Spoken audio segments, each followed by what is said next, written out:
se dobiju deca, ja to često volim da kažem, tad se postaje čovjek.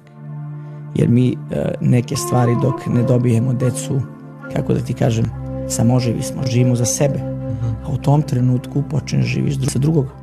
To mi je bila isto jedna onako faza životna gde ja iz jedne onako hrabrosti, tako sam učen da budem hrabar, da budem borben, da budem snažan, jak, ja shvatim da postajem plašljiv.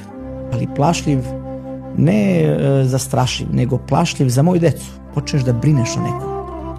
Pre nego što se dete rodilo, žena prelazi ulicu, ja je uhvatim za ruku.